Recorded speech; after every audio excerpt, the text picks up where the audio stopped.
LA시의회가 불체자 성역도시 조례안을 만장일치로 통과시키고 LA시를 불체자 보호도시로 선포했습니다. 시 재산을 이민 단속에 사용하는 것도 금지됩니다. LA 통합교육부 역시 자체적인 불법 체류자 성역도시를 선포하고 체류 신분을 이유로 학생이나 학부모가 불이익을 당하지 않을 것이라고 밝혔습니다. 연방하원 3선에 도전하고 있는 미셸 스틸 의원이 상대 후보 데렉 트렌 후보에게 역전을 허용한 뒤 표 차이가 314표차까지 벌어졌습니다. 캘리포니아주의 시간당 최저임금을 18달러로 인상하자는 주민 발의안 32가 부결됐습니다. 북서부 지역을 휩쓸며 폭우를 쏟아붓고 있는 폭탄 사이클론 영향이 이번 주말 남가주에도 미치게 됩니다. 토요일부터 3, 4일가량 비가 내릴 것으로 전망됐습니다. 남가주의 주택가격이 3개월 연속 하락했습니다. 그러나 여전히 1년 전보다 4.5%나 높은 수준입니다. 대한인 국민회 기념재단이 화랑 청소년재단과 양해각서를 체결하고 차세대 한인들의 뿌리 교육에 힘쓰기로 했습니다. LA 한인회에서 오늘 오후 4시부터 증오범죄 관련 세미나가 열립니다. LAPD 경찰과 증오 피해자 도움단체들이 함께합니다. 트럼프 대통령 당선인이 성비위 의혹에 휩싸인 인사들의 내각 기용을 밀어붙이는 것은 미투 운동에 대한 반발이라는 분석이 제기됐습니다. 트럼프 당선인의 폭탄 관세 예고가 나오면서 중국 제품을 수입하는 미국 내 기업들 사이에서는 최근 사재기 현상이 나타나고 있습니다. 일론 머스크의 우주기업 스페이스X가 대형 우주선 스타쉽의 6번째 지구 궤도 시험 비행에 성공했습니다. 트럼프 대통령 당선인이 참관했습니다. 비트코인이 또 사상 최고가를 경신했습니다. 한때 94,000달러 선을 넘어서기도 했습니다. 바이든 대통령은 우크라이나의 대인 지뢰 사용까지 승인했습니다. 러시아가 다시 대대적으로 공습할 거란 정보가 나와 미국 대사관은 물론 각국의 대사관들이 문을 닫고 직원들을 대피시켰습니다. 주요 20개국 G20 정상회담이 이틀간의 일정을 마무리하고 막을 내렸습니다. 자유무역 체제의 보장 등 이 공통의 의지는 확인했지만 지정학적인 긴장감은 높아졌습니다. LA 레이커스가 유타와의 경기에서 124대 118로 승리하고 6연승 행진을 이어갔습니다. 어제 경기 없었던 클리퍼스는 올랜도와 홈 경기를 갔습니다. NBA 개막 후 15연승 행진을 이어가던 클리블랜드가 보스턴에게 117대 120으로 패하면서 연승 행진을 마감했습니다. 오늘 뉴욕 증시는 하락 출발하고 있습니다. 원달러 환율은 1390.9원으로 마감했습니다. 남가주 오늘도 맑은 날씨에 LA 한인타운 낮 최고 기온 71도로 예상됩니다. 이 시간 주요 뉴스는 하늘 위 호텔 세계 최대 항공기 아시아나항공 A380에서 차별화된 서비스를 만나보세요. 고국까지 편안하고 안전하게 모시는 아시아나항공 제공입니다. 여러분 안녕하십니까? 김윤정입니다. 안녕하십니까? 유지승입니다. 2024년 11월 20일 수요일 라디오설 모닝 뉴스 2부입니다. 트럼프 당선자는 대대적인 불법 체류자 추방을 예고했습니다. LA시의회는 어제 LA시를 불법 체류자 보호도시라고 선포했습니다. 정윤호 기자가 보도합니다. LA시 의회가 19일 표결에서 13대 0 만장일치로 불체자 성역도시법을 통과시켰습니다. 성역도시란 이민세관 단속국의 단속으로부터 불법 체류자를 보호해주겠다고 선언한 도시를 일컫습니다. 연방정부의 지침과는 다른 독자적인 노선을 걷게 됩니다. LA시가 성역도시가 되면서 연방 이민 단속을 지원하기 위해서 LA시의 자원이나 인력을 사용하는 것이 금지됩니다. 법 집행기관이 이민자 신분 확인을 위해서 시민들에게 신분증 제시를 요구하는 것을 제한하게 되고 경찰이 연방 이민 당국과 불체자 정보를 공유하는 것도 금지하게 됩니다. 불법 체류 여부와 관계없이 교육이나 의료 등 기본적인 공공서비스를 제공하게 되며 경미한 범죄로 체포된 불체자를 연방 이민 당국에 인계하지 않는 정책을 채택하게 됩니다. LA시 의회의 불체자 성역도시 선언은 트럼프 당선인이 취임 후 불체자들을 추방하기 위해서 미군을 동원하겠다고 공언한 가운데 나왔습니다. 시의회가 불체자 성역도시를 선포한 직후 LA 통합교육부 교육위원회도 교내 불체 학생들을 보호하는 성역도시 결의안을 별도로 채택했습니다. LA 통합교육부의 결의안은 LA 통합교육부 교사와 직원들이 연방 이민당국의 연락을 받았을 때 어떻게 대응해야 되는지에 대한 교육을 받도록 요구하고 있습니다. LA시가 불체자 성역도시법을 통과시키면서 새로 들어설 트럼프 행정부와의 대립도 불가피해졌습니다. 국내 불체자 성역도시에는 LA 외에도 뉴욕시와 시카고, 샌프란시스코, 시애틀 등이 있습니다. 불체자 성역도시를 지지하는 측은 이민자 커뮤니티와 경찰 간의 신뢰 구축이나 인도주의적 관점에서 필요하다는 입장이지만 시정부가 독자 노선을 걸음으로써 연방법을 위반하게 되고 지역 내 불법 체류를 조장하고 범죄자 보호로 악용된다며 반대하는 입장도 만만치 않습니다. 라디오 서울뉴스 정현호입니다.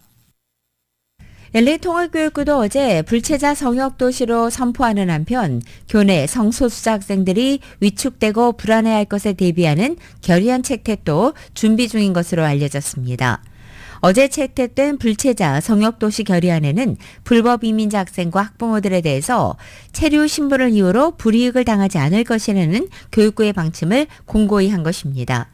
또 LA 통합교육부는 불체자 성역도시 결의안 통과에 이어서 교내 불체자나 성소수자들을 보호하는 내용의 결의안도 채택할 계획입니다. 대통령 선거를 전후로 국내에서는 불법 체류자와 LGBTQ+에 대한 부정적인 정서가 팽배해지고 있습니다. 지역사회 분열 또는 교내에서 학생들과 학부모들의 불안감이 증폭될 것으로 예상된 것이 이 법안의 배경입니다. LGBTQ 학생들은 이미 LA 통합교육부 내 차별금지 정책을 통해 명시적으로 보호를 받고 있습니다. 하지만 이번 결의안은 이 같은 보호를 학생 가족과 직원 그리고 직원 가족들에게까지도 확대한다는 것이 골자입니다. 캘리포니아주의 시간당 최저임금을 18달러로 인상하는 주민 발의안 부결됐습니다. 보도국 뉴스룸에서 전해드립니다. 캘리포니아주의 시간당 최저임금을 18달러로 인상하는 주민 발의안 32에 반대하는 측이 19일 승리를 선언했습니다. 19일 기준으로 개표가 94% 이뤄진 가운데 주민 발의안 32는 현재 반대표가 찬성표보다 24만 5천 표 많습니다.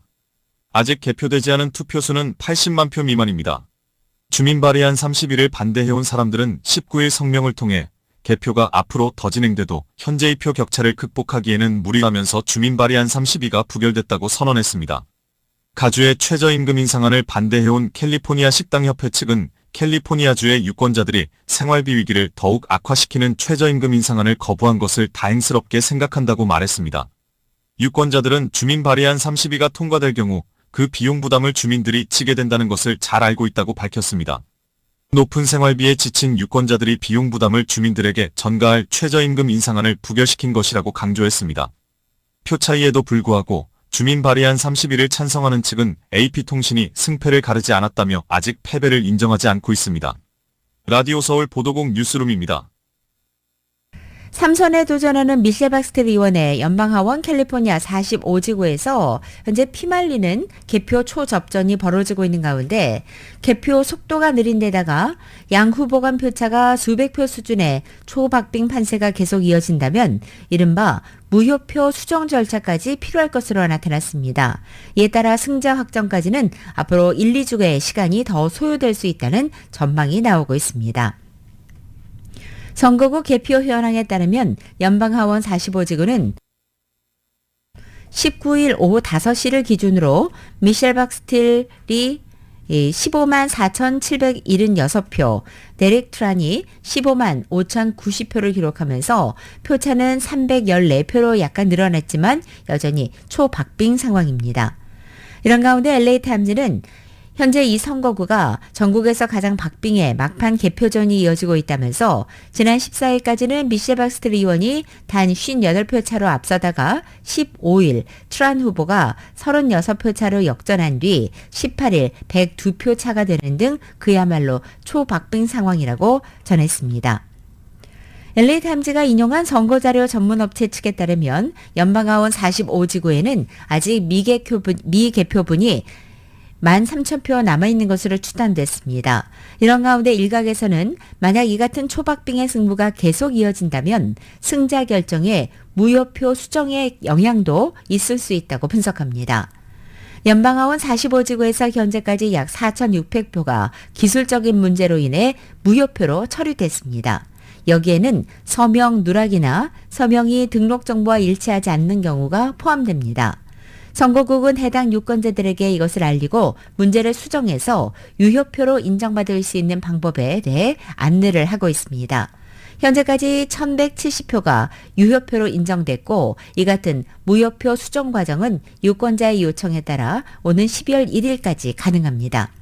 유권자들은 주정부 투표자 추적 웹사이트에서 자신의 표가 제대로 접수됐는지 확인할 수 있습니다. 따라서 수천 표에 달하는 이들 무효표의 수정 과정이 모두 완료될 때까지 이 45지구 선거의 최종적인 결과는 확정되지 않을 수도 있다는 것입니다. 직원들 임금이 올라가면 메뉴 가격이 올라가는 것 당연한 일입니다. 이거 뭐 순서죠. 네. 그렇게 되면 손님들이 또 발길이 또 끊어지죠. 누구나 알 수 있는 이 초등학교 교과서에도 실리지 않는 기본적인 상식 중의 상식입니다. 지난 4월부터 캘리포니아 패스트푸드 체인 근로자의 최저임금이 $20로 인상된 뒤 메뉴 가격이 치솟고 고객 방문은 감소한 것으로 숫자로도 나타났습니다. 최저임금의 파격적인 인상을 통해 성인 근로자들의 소득 보존을 해주겠다는 캘리포니아 주정부 실험, 요식업계의 불황으로 돌아온 것입니다. 컨설팅 업체 레비뉴 매니지먼트 솔루션스에 따르면 캘리포니아의 패스트푸드 가격은 6.5%가 평균 인상이 됐고 고객 방문은 평균 3.8%가 줄어들었습니다.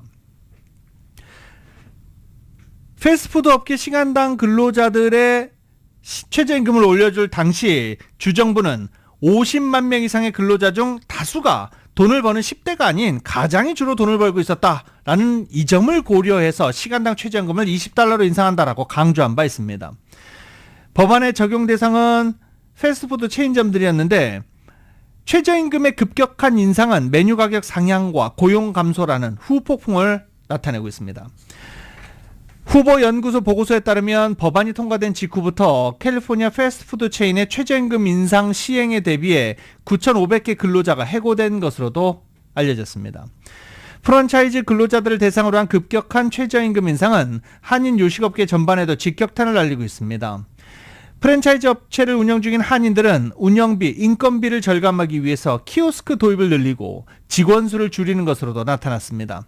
또 일반 한식당들도 패스트푸드 근로자들의 임금 인상폭에 맞춰서 최저임금을 올려달라라는 직원들의 민원에 시달리고 있는 것으로 전해지고 있습니다. LA에 거주하는 한 요식업계 관계자는 가뜩이나 인플레이션이 심한데 패스트푸드 체인의 최저임금이 오르면서 일반 식당 근로자들의 임금 인상 요구도 늘어나고 있다며 불경기로 손님은 줄고 있고 물가는 계속 오르고 인건비도 급격하게 올라가서 어떻게 식당을 꾸려야 할지 정말 막막하다라고 말했습니다. 남가주 주택 가격이 지난달 3개월 연속 하락했습니다. 보도국에서 전해드립니다. 진로우 데이터에 따르면 남가주 6개 카운티 지역의 주택 중간가는 10월 86만 4,586달러로 전달인 9월에 비해 0.4% 하락했고 7월의 최고치보다 1% 낮은 수준입니다. 하지만 1년 전보다는 4.5%가 높은 수준입니다. 3개월 연속 주택 가격이 하락했는데 주택 가격이 늦여름과 가을부터 하락하는 것은 흔한 현상이기 때문에 앞으로 계속 주택 가격이 하락할 것이라는 의미는 아닙니다. 주택 가격이 치솟아 있어서 바이어들의 소득으로 주택 가격을 감당하기 벅찬 경우가 많기 때문에 주택 가격 상승률이 둔화되고 있습니다. 최근 몇 달간 매물로 나온 주택 수가 꾸준히 증가하는 상황입니다. 업계에 따르면 팬데믹 시기 혹은 그 이전의 초저금리 모기지로 주택을 구입했던 주택 소유주들이 낮은 모기지 금리에 연연하지 않고 이제는 더 큰 집으로 이사할 때가 됐다고 판단하고 이사를 선택하는 경우가 늘어났다고 합니다. 10월 기준으로 남가주 6개 카운티 모두에서 지난해에 비해 주택 매물이 늘었습니다. LA 카운티는 매물이 33% 늘어나고 샌버나디노 카운티는 25%, 샌디에고 카운티는 49%가 늘었습니다. 모기지 금리가 바이어의 주택 구매력을 약화시킨 또 다른 요인으로 지적됩니다. 모기지 이자율은 지난 여름 동안 하락했지만 10월 이후에 상승세를 보이고 있습니다. 프레디맥에 따르면 11월 7일 기준 30년 고정 모기지 이자율은 6.78%로 9월 말에 6.08%에서 상승했습니다.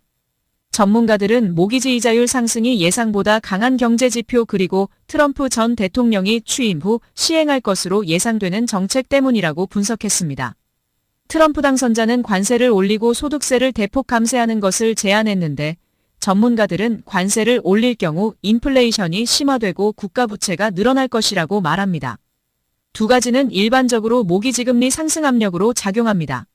업계에서는 주택 매물 부족 사태가 개선되고 있지만 여전히 매물이 부족한 수준이기 때문에 경기 침체가 없는 한 주택 가격이 큰 폭 하락하지는 않을 것으로 보고 있습니다. 하지만 주택 가격이 이전과는 달리 서서히 오르거나 비교적 안정적으로 유지되면서 바이어 의소득이 주택 가격을 따라잡을 수 있는 기회가 생길 것으로 보고 있습니다. 라디오 서울 보도국 뉴스룸입니다. 이 북가주에 형성된 대기해강 전선이 남하하고 있습니다. 북가주에 엄청난 피해를 주고 있죠. 이 폭탄 사이클론이라는 이름이 붙어 있어서 북가주에서 최소 1명이 사망하고 60만 가구의 정전 피해를 일으키고 있는 이 폭탄 사이클론이 이번 주말부터 남쪽으로 내려올 예정입니다. 일요일까지 LA 지역에 최대 1인치 그리고 일부 산기슭 지역에는 최대 2인치의 비가 내릴 것이다 라고 전망하고 있습니다. 저희 또 날씨 요정 있죠? 네, 김종 앵커가 그렇게 많은 비는 내리지 않을 것이다. 네, 이렇게 이야기를 해주셨습니다. 그리고 제가 어제 산악 지역에는 눈이 내리지 않을 것이다 라고 했는데 기온이 갑자기 많이 떨어지면서 8,000피트 이상의 높은 고도에서는 눈이 내릴 것으로 지금 예보가 되고 있습니다. LA의 기온도 일요일에는 61도로 급격히 떨어진다고 합니다. 저희 날씨 잘 참고해 주시기 바랍니다. 월요일까지 비가 계속 조금씩 내릴 것으로 예보되고 있습니다. LA에서 샵리프팅 범죄가 올해도 기승을 부려서 2년 연속 10,000건 이상을 기록할 것으로 전망됐습니다. 상점에서 물건을 훔치는 이 같은 좀도둑 범죄는 한인 비즈니스들에게도 피해를 주며 치안 불안을 높이고 있고 지역별로는 한인 자바업체를 비롯해 다양한 종류의 업소들이 밀집해 있는 LA 다운타운에서 가장 많은 것으로 집계됐습니다. 통계 전문 사이트 크로스타운은 LAPD 자료를 인용해서 올해 1월 1일부터 9월 30일까지 모두 8,161건의 샵리프팅 신고가 접수됐다고 밝혔습니다. 이것은 전년도 같은 기간에 비해서는 9.4% 감소한 것이지만 2022년 같은 기간보다는 무려 77.4%나 증가한 수치입니다. 대한인 국민의 기념재단이 화랑 청소년재단과 MOU를 맺고 차세대 한인들의 뿌리 교육에 힘쓰는 활동에 매진하는 한편 미주 한국 역사 사적을 보존하겠다는 의지를 다졌습니다. 이은 기자가 보도합니다. 19일 대한인국민의 기념재단은 대한인국민회에서 기자간담회를 열고 화랑 청소년 재단과의 MOU를 체결하는 한편 앞으로 전국에 위치한 한국의 역사 사적을 관리 보존하기 위해 네트워크를 구축하겠다는 입장을 밝혔습니다. 대한인국민의 기념재단 측은 화랑 청소년 재단과의 이번 MOU를 통해 미주에 위치한 중요한 사적에 한인 청소년들이 직접 방문해 자신의 뿌리를 알아가는 기회를 가질 것이라면서 앞으로 차세대를 위해 일할 것이라고 설명했습니다. 특히 전국에서 한인타운을 비롯한 LA 시내에는 흥사당과 대한인국민의 기념관 등 도산 안창호 선생의 발자취를 알아갈 수 있는 환경이 타운에 가까이 위치해 있다 보니 한인사를 알려주기에는 매우 좋은 상황이라고 설명했습니다. 한편 이날 기자회견에서는 LA에 위치해 있는 흥사당과 대한인국민의 기념관을 비롯해 전국에 등록되어 있는 한국의 역사의 중요한 사적지를 보존하기 위해 다양한 분야의 전문가들과 협력이 이뤄질 것이라고 설명했습니다. 현재 미주 내 한국 역사의 중요한 사적을 보존하기 위해서는 유적지 건물의 복원과 개발에 필요한 건축 인력을 비롯해 해당 사적지의 중요성을 주류 사회에 알려줄 수 있는 고고학자, 법적인 절차를 확인할 법조인 등 다양한 분야의 인력들과 네트워킹에 주력할 것이라고 클라라 원 대한인국민의 기념재단 이사장은 밝혔습니다. 저희가 이제 그게 인력 자원이 필요하다는 거죠. 그래서 그 전문 분야에서 이미 일하고 있는 사람들을 저희 코리안 아메리칸 역사 쪽으로 끌어들여서 이 과정에서 대한인국민의 기념재단 측은 연방정부를 비롯해 한국정부의 기금으로 운영되는 방식에서 탈피할 것이라고 밝히고 지속적으로 전국에 위치한 한인 역사의 중요한 사적을 지속적으로 보존하기 위한 방법이라고 덧붙였습니다. 대한인국민의 기념재단은 정부기금으로 운영되었을 당시 상황이 많이 좋지 않았었기 때문에 이 과정에서 독립적으로 기금을 운영하는 것의 중요성을 깨달았고 정부기금은 최대한 받지 않기 위해서 노력할 것이라고 설명했습니다. 한계가 있지 않습니까? 그리고 그것조차도 한국의 국민들이 세금을 내서 그걸 활용하는 방안이기 때문에 사실은 국외 사적지에다 보조를 해주는 거라든지 지원을 해주는 부분에 대해서는 궁극적으로 네트워크 구축 이후 추후 연방정부로부터 공식 역사 사적지로 인정받는 것이라고 밝혔습니다. 라디오설 뉴스 이은입니다.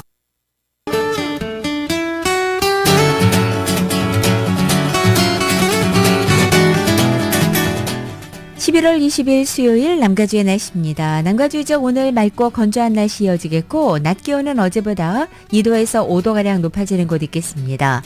다만 최근 남가주 대부분 지역의 밤 최저 기온은 평균 기온을 무려 10도가량이나 밑돌고 있습니다. 이에 따라 이른 아침 출근길은 계속 겨울 추위 느껴지고 있습니다.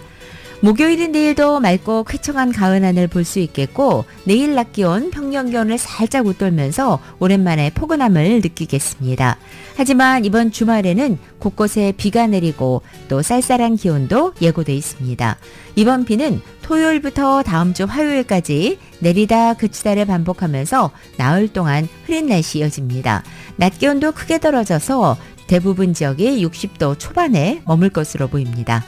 LA 한인타운의 오늘 낮 최고 기온 71도, 밤 최저 기온은 44도, 오렌지 카운티 지역은 74도, 44도, 벨리와 일랜드 엠파이어 지역 75도, 43도, 해안 지역은 69도, 46도로 예상됩니다.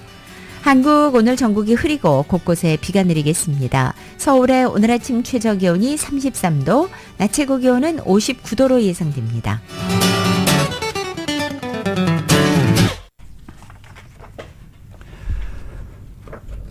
트럼프 대통령 당선인을 기소한 성추문 입막음 돈 지급 담당 검찰이 재판을 중단하고 형량 선고를 연기하는 데 동의한다는 의견을 재판부에 제출했습니다. 검찰은 지난 5월 내려진 트럼프 전 대통령에 대한 유죄 판결은 다만 파기돼서는 안 된다는 입장을 고수했습니다. 앨범 브레그 검사장이 이끄는 맨하튼 지방검찰청 검사들은 이 같은 내용을 골자로 하는 의견서를 1심 재판부인 뉴욕 맨하튼 형사법원의 후안 머천 판사에게 제출했습니다. 앞서 트럼프 전 대통령은 2016년 대선 직전 전직 성인 영화배우 스토미 데니얼스에게 성관계 폭로를 막기 위해 13만 달러를 건넨 혐의와 관련해 지난 5월 맨하튼 형사법원 배심원단으로부터 유죄 판결을 받은 바 있습니다. 트럼프 전 대통령 측 변호인은 지난 7월 연방대법원이 대통령 재임 중 공적 행위에 퇴임 이후에도 형사 기소 면제 대상이라고 결정함에 따라 입막음 돈 재판의 유죄 판결을 파기해달라고 요청한 바 있습니다. 이후 지난 5일 대선에서 트럼프 전 대통령이 승리했고 검찰은 트럼프 대선 승리 이후 상황 변화에 대한 법률적 검토를 위해 19일까지 유죄 판결 파기 요청에 대한 판단을 보류해달라고 요청한 뒤 어제 선고 보류에 찬성하는 의견서를 제출했습니다. 검찰은 서한에서 대통령직에 대한 요구와 의무를 염두에 두고 있으며 트럼프 전 대통령의 백악관 복귀가 전례 없는 법적 쟁점을 야기할 것이라면서도 우리는 우리 헌법 체계에서 배심원이 수행하는 근본적인 역할을 깊이 존중한다라며 판단 배경을 설명하기도 했습니다. 머천 판사는 당초 이달 26일 트럼프 전 대통령에 대한 형량 선고를 내릴 예정이었지만 지난주 검찰 요청에 따라 재판 진행이 중단됐습니다. 트럼프 당선인의 내각 인선과 관련된 잡음이 끊이지 않고 있는 가운데 린다 맥마흔 교육부 장관 내정자도 과거 미국 프로레슬링계의 성학대 문제를 묵인했다는 의혹에 휩싸였습니다. 워싱턴 포스트는 어제 남편 빈스와 함께 월드 레슬링 엔터테인먼트 WWE를 공동 창립한 린다 내정자가 옛 직원들로부터 지난달에 민사소송을 당했다고 보도한 것입니다. 소송을 제기한 것은 수십 년 전 10대의 나이로 당시 링보이 일을 했던 5명입니다. 이들은 고위급 직원들로부터 자신들이 성적 학대를 당하고 있다는 사실을 맥마흔 부부가 알고 있으면서도 보호를 위한 충분한 조처를 하지 않았다고 주장하고 있습니다. 이들이 주장하는 사건 발생 시점은 WWE의 전신인 월드와이드 레슬링 페더레이션 시절인 1970년대부터 90년대까지입니다. 이와 별개로 남편인 빈스 맥마흔은 성학대와 인신매매 혐의로도 수사를 받고 있습니다. 한편 1980년 프로레슬링의 오락 요소를 접목해서 WWE를 설립한 맥마흔 부부는 트럼프 당선인의 오랜 측근입니다. 린다는 남편과 함께 WWE를 운영하다가 2009년도 정계에 뛰어들었고 2010년과 2012년 두 차례 커네티컷주에서 상원의원에 출마했다 고배를 마신 바 있습니다. 이후 2016년 대선에 출마한 트럼프 당선인에게 거액을 후원하며 친분을 쌓았고 트럼프 1기 때에는 중소기업청인 SBA 청장을 지내기도 했습니다. 이번 대선 과정에서도 트럼프 당선인의 재선을 위한 선거 자금을 끌어모았고 정권 인수팀 공동위원장도 맡으면서 친분을 과시했습니다. 트럼프 대통령 당선인이 보건복지부 산하 건강보험서비스센터 수장으로 메흐멧 오즈 박사를 지명했습니다. 트럼프 당선인은 성명을 통해 미국은 의료 위기에 직면해 있다며 미국을 다시 건강하게 만드는 일에서 오즈 박사보다 더 자격을 갖추고 능력 있는 의사는 없을 것이다 라고 밝혔습니다. 건강보험서비스센터는 메디케어와 메디케이드 등 공공의료보험 업무를 담당하는 정부 조직입니다. 오즈 내정자는 2009년부터 10여 년간 건강정보를 다루는 TV 프로그램 닥터 오즈 쇼를 진행해 대중에 널리 알려진 의료 전문가입니다. 트럼프 당선인은 성명에서 오즈 내정자에 대해 저명한 의사이자 심장외과의 발명가, 세계 정상급 소통 전문가로서 수십 년간 건강생활의 최전선에 있었다며 그는 케네디 주니어와 긴밀히 협력해 질병산업복합체와 그로 인해 발생한 끔찍한 만성질환에 맞설 것이다 라고 말했습니다.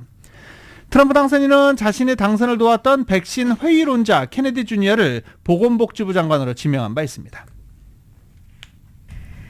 트럼프 당선인이 내년 1월 출범하는 제2기 행정부 상무장관으로 투자은행 칸터 피츠제럴드의 하워드 럴트닉 CEO를 어제 공식 지명했습니다.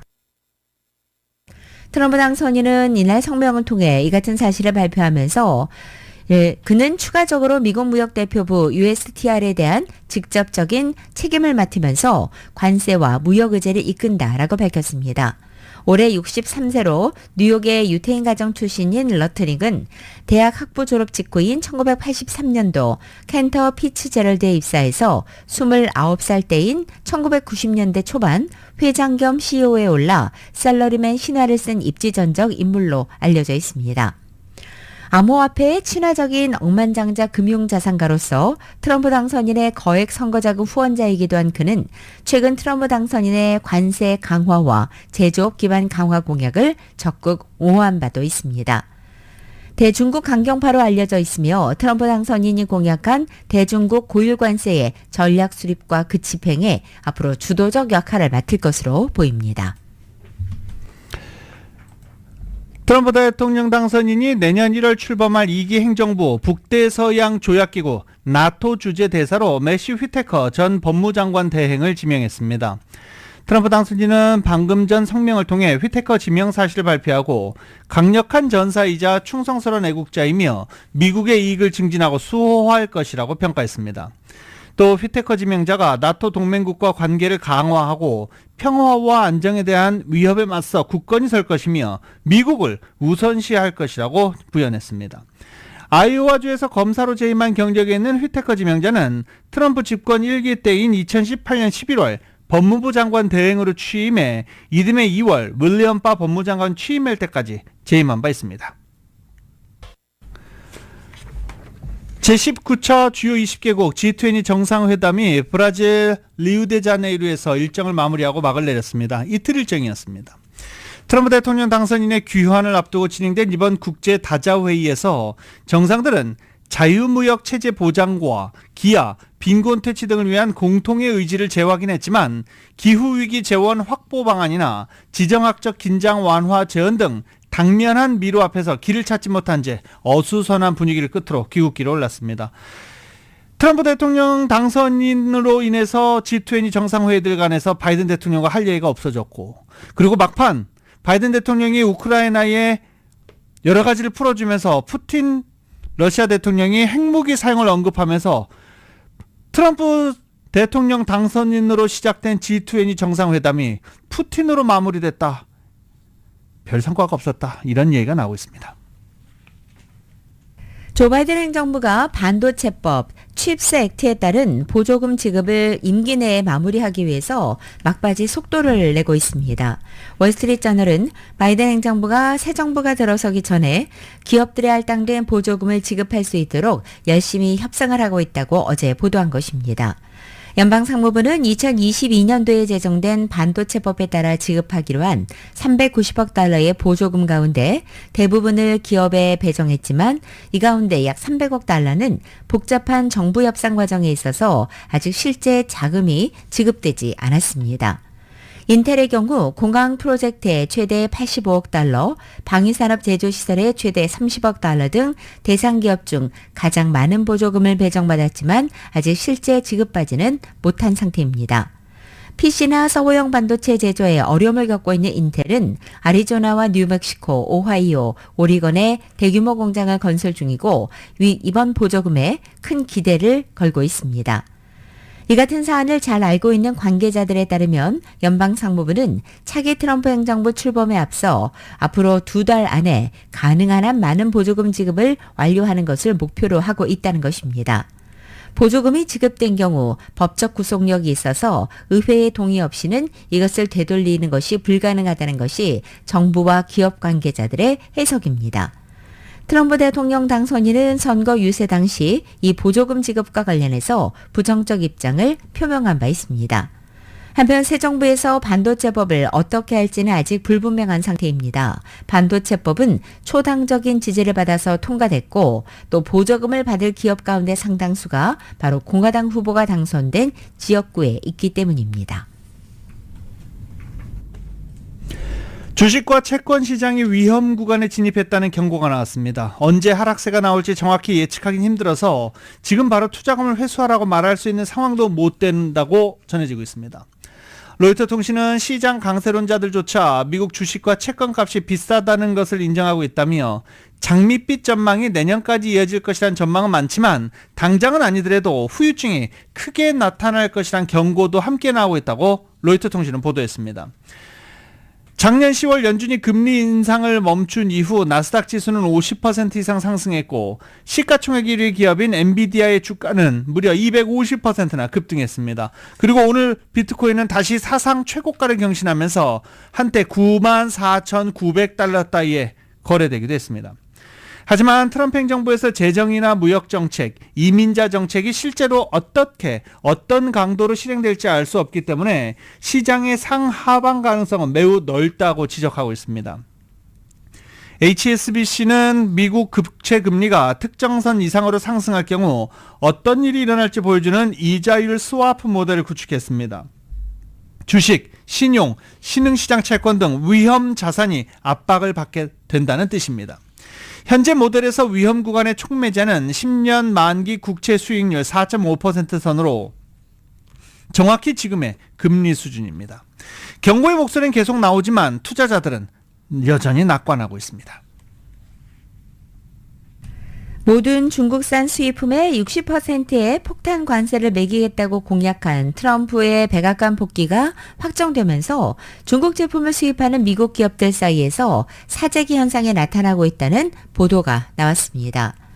오늘 아침 월스트리트저널에 따르면 미국 내 일부 기업은 수개월에서 최대 1년간 판매할 제품을 미리 주문해 놓는 등 트럼프 2기 행정부 출범을 앞두고 그 대비에 박차를 가하고 있다는 것입니다. 트럼프 당선인이 내년 1월 20일 대통령으로 취임하기 전 최대한 재고를 쌓으려는 것이라고 월스트리트저널은 설명했습니다. 미국 업체들이 미중 무역 전쟁에 대비해서 미리 중국산 제품 구매를 늘리는 것은 이번이 처음은 아닙니다. 2018년 트럼프 1기 행정부가 중국을 상대로 관세 전쟁에 나섰을 당시에도 일부 미국 기업들은 새로 도입된 고율 관세가 시행되기 전에 급히 중국산 제품을 사재기한 것입니다. 실제 트럼프의 당선이 유력하다는 얘기가 나왔던 지난 10월부터는 중국의 대미 수출량이 늘어나기 시작했고 중국의 10월 수출은 전년 동기 비해 13%나 증가한 것으로 월스트리트저널은 보도했습니다. 트럼프 당선인이 공약으로 내건 관세 정책으로 인해서 오히려 미국 내 인플레이션을 상승시킬 가능성이 있다는 전망이 제기되고 있습니다. 로이터와 CNBC 등에 따르면 월마트 대변인이 인플레이션 완전히 해소되지 않은 상황에서 관세를 인상할 경우 고객 비용 부담이 늘어날 수 있다라고 우려한 것입니다. 주요 기업 경영진들은 트럼프 당선인이 내년 1월 취임하면 수입품에 고율 관세를 부과하겠다고 언급한 것에 대해서 일단 관망세를 유지하고 있지만 관세 부과가 인플레이션에 미칠 영향을 우려하는 이들도 많다고 로이터 통신은 보도했습니다. 옥스퍼드 이코노믹스는 중국에 대해 60% 관세가 인플레이션을 0.7%포인트 상승시킬 수 있으며 전반적인 관세는 인플레이션을 0.3%포인트 상승시킬 것이라고 예상했습니다. 특히 기업인들은 트럼프가 대선에서 해리스 부통령을 누르고 당선된 뒤에는 물론 그 전에도 이미 투자자 행사장 등에서 관세 문제를 논의해왔던 것으로 전해지기도 했습니다. 대표적인 소매업체 로스의 CFO 브랜든 싱크는 매출 원가 40%가량이 미국 이외 지역에서 발생한다며 관세의 잠재적 영향을 살펴보면 제품 비용에 확실히 추가될 것이다 라고 말했습니다. 상품 가격이 올라갈 것이라고 전망하는 겁니다. 트럼프 당선인이 제시한 관세 조치들이 2026년부터 미국의 경제 성장에 타격을 줄 것이라는 전망도 제기됐습니다. 세스 카펜터 모건 스탠리 수석 글로벌 이코노미스트는 어제 미국의 경제 매체인 CNBC 방송과 인터뷰를 통해서 트럼프가 약속한 관세들이 내년에 점차 이행될 것이라는 모건 스탠리의 기본 시나리오를 유지하고 2026년부터 관세 조치들과 다른 정책들로 인해서 미국의 성장률이 크게 낮아지기 시작할 것이다 라고 진단한 것입니다.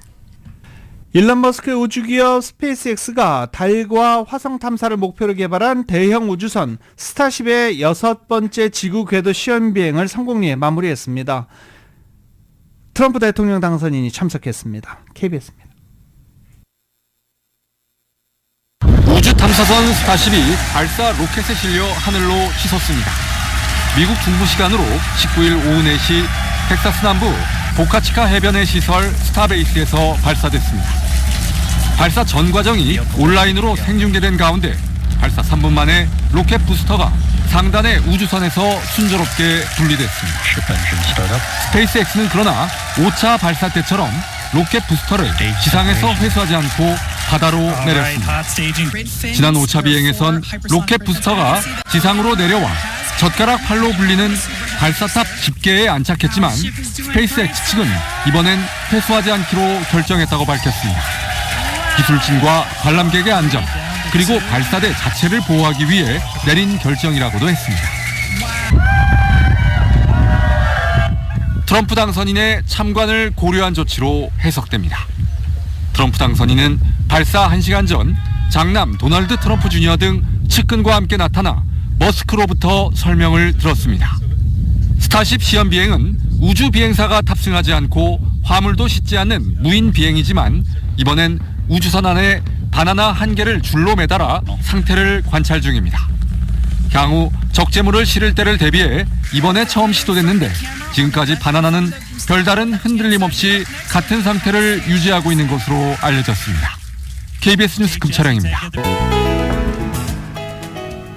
2024년 11월 20일 수요일에 전해드린 라디오설 모닝뉴스 오늘은 여기서 마쳐야 될 것 같습니다. 지금까지 진행의 유지승 김윤정이었습니다. 잠시 후 9시에는 강혜신의 오늘의 미국이 방송됩니다. 함께해 주신 여러분 고맙습니다.